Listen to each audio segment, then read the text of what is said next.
This is my 2011 Ford Ranger Sport 4x4. It isn't perfect. It has rust, dents, the paint isn't perfect, the frame isn't perfect.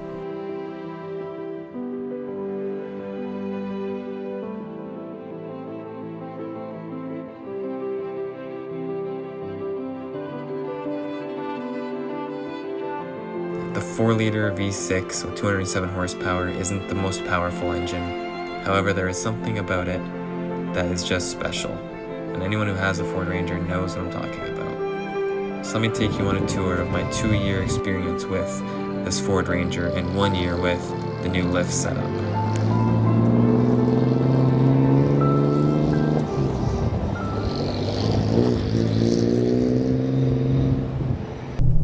So as for reliability, well, if I'm going on a road trip, I'd be a little nervous. Or if I'm saving money, I'd be a little nervous. So I've had a few reliability problems with this truck so far. Like, I have a stack of paperwork that shows the amount of times it's been back to the shop for work. And yeah, so for reliability, which I've heard a lot of other people actually contradict what I'm saying here, I haven't had good luck, but that's like me with anything. So how's fuel consumption? Well, not good. So I fill up on average 1.5 times a week, and with rising gas prices, it just simply isn't very good. Right now I'm getting $75 and the tank's still not full. As for a mid-sized truck that burns gas like a V8, not good, very not good. The 4-liter V6 up front, all it does is guzzle gas.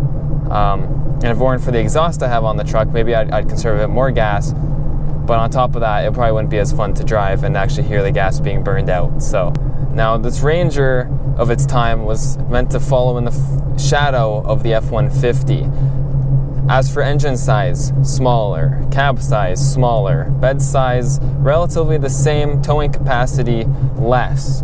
Everything about this truck was meant to be less than the F-150, just to be a smaller, everyday work truck. That's why, you know, if any of you watching this have seen a Ranger before, which I'm sure you have, there's probably been an older man driving it. Now we have to remember that I'm reviewing a Ranger that I have personally modified. So this is not a stock Ranger, so I'm going to treat it as it is just what it is, a modified Ranger.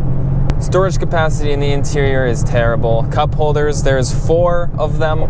2 in the back don't even really count because they're so shallow you can't even fit a muffin in there, really.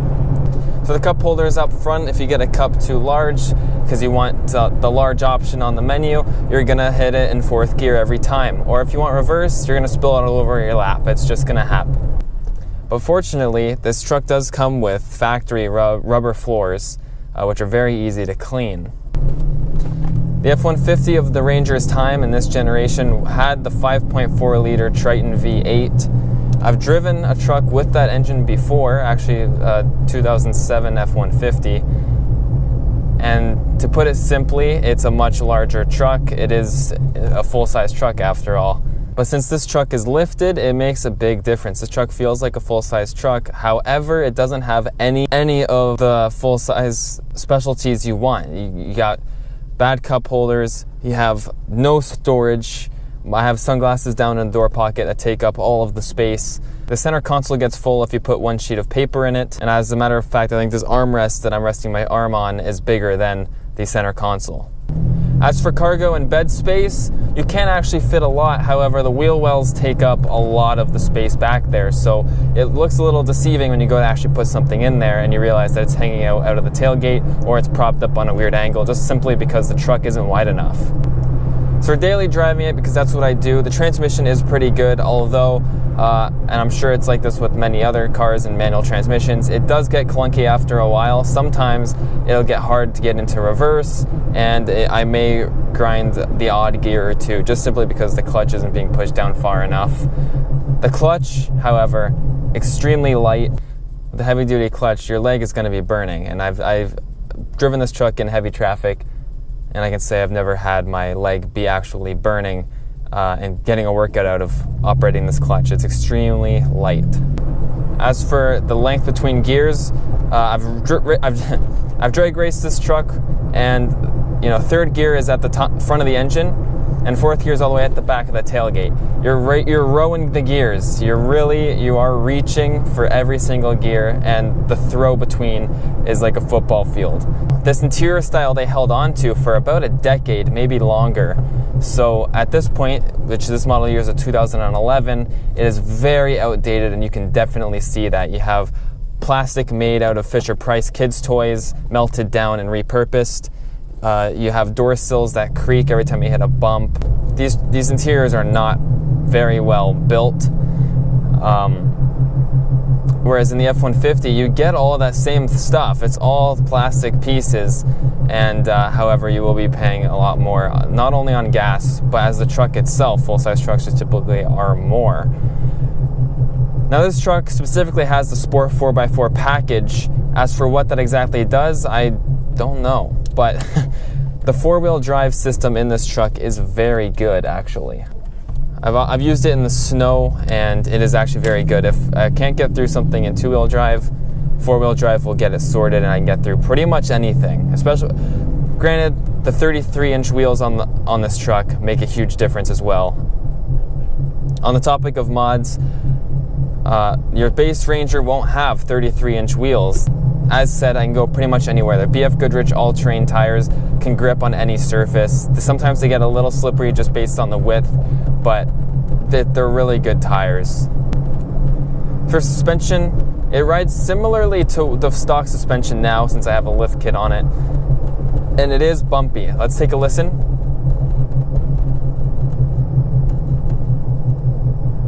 So right there, you can hear all sorts of noises, and those are just tiny little bumps in the road. Those aren't any potholes or anything. I didn't go over a single pothole. If you don't have the radio playing, you're gonna go deaf from all the sounds you hear in the interior, all the creaking. Let's hear it.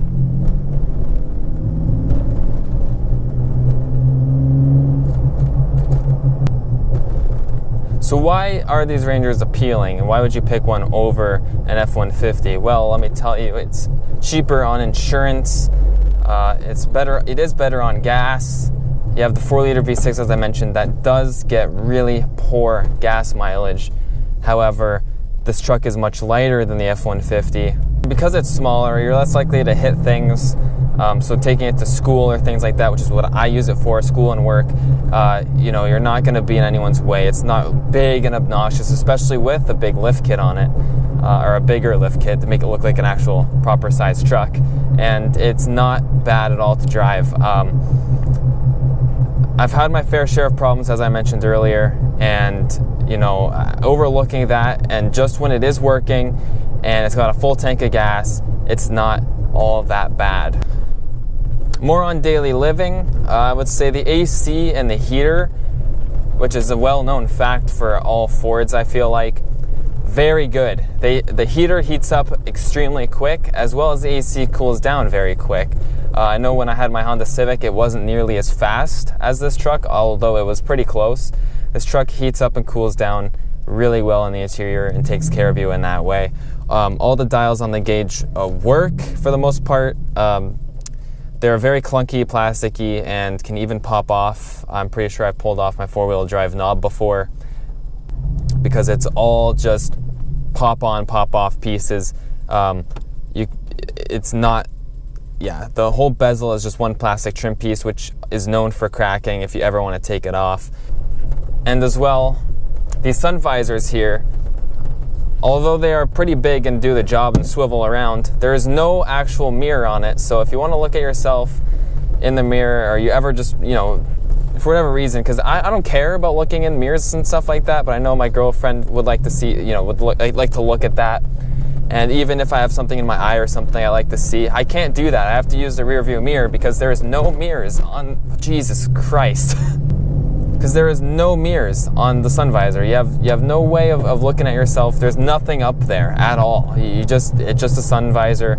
That's it. Now, this truck does have cruise control, which is a huge luxury for me, as well as the power locks and power windows, because I've never owned a car out of my 3, this is my 3rd one, where I actually had all these power options, and that was pretty cool when I first got it. So the power locks are very good. It's pretty simple to link the fob up to. I know some people have some trouble with it because it does get a little confusing. and it's actually pretty tedious. Like you have to lock, unlock, however many times, and turn the key. It's like doing a cheat code on a video game or something. I don't know why it's so ridiculous to pair a fob to it, but anyways, I did work it out. And once I was able to do that, it changed my whole ownership experience of the truck, really. And it's just such a small thing, but if you're putting your key in the door, it makes a big difference. If any of you have ever went from having to put the key in the door to power locks, you know what I'm talking about.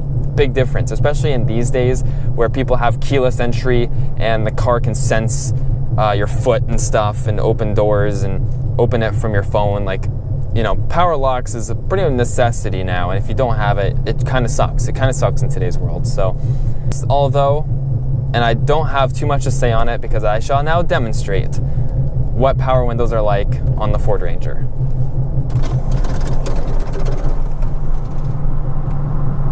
This window, when it goes down every single time, shakes and wobbles as if it's about to shatter into a million pieces inside my door.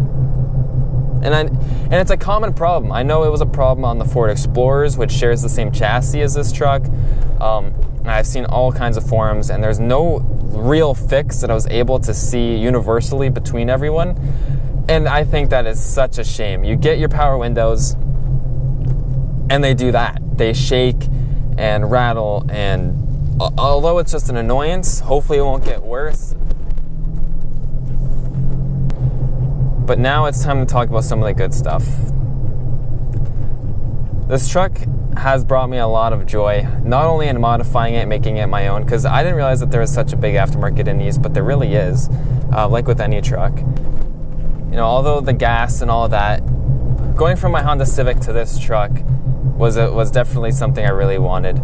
I have so much storage in the back for someone like me. I have space for all my things where I really need, and I don't need a whole lot of stuff in my truck, so the storage doesn't really matter to me, although it would be nice to have more.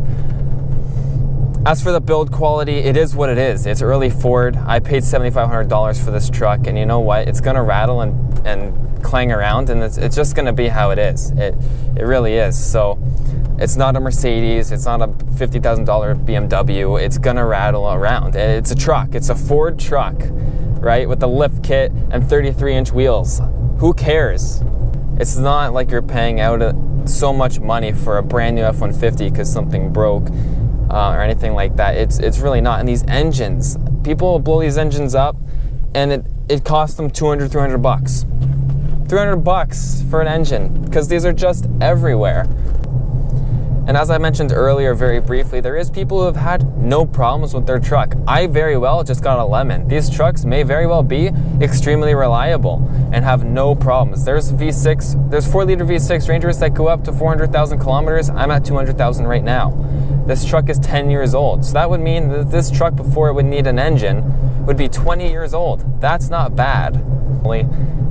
I took it off-roading, it was fine. I want to take it to the drag strip, it's fine. I want to take it to school and for it to be reliable and to be good on gas and, you know, more importantly, good to me. It'll be that. So that's where it really earned the respect for me, and I kind of fell in love with my first Ranger, and that's what ultimately made me want to get my second Ranger, you know, a couple years after. I really do love this truck, and I think a lot of it has to do just with the attachment. It's really easy to get attached to these trucks, as I'm sure a lot of you who do have Ford Rangers can agree. And if you do, be sure to leave a comment down below and let me know, because I'm attached to this truck as if it, you know, was my best friend. So this is kind of my year 2 review of owning the truck and full year of having it lifted review. And I have to say, if you're in the market for a Ranger, buy one. Buy one and make it yours. Even if you just get a leveling kit or just wheels and tires, headlights, there's all sorts of options out there and all kinds of variations. Go out and buy one. These trucks, they are pretty awesome. And let alone that, the community is awesome as well. Join your local Ford Ranger community. If you live in Ontario like me, the province in Canada, Ontario Ranger Club is great. It's all kinds of like-minded people, and I see you guys around all the time. It's really cool. So now the Rough Country 5-inch lift suspension is very good on this truck, as I'm sure you know all their other kits are as well.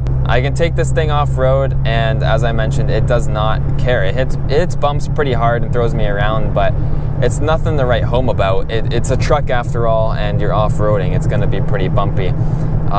As for the MBRP exhaust, I'm so glad I decided to go with this option because there was quite a few others actually. This one sounds the best, looks the best, and it's aimed in such an angle that I really enjoy, and I can just hear this thing echoing off buildings no matter where I go.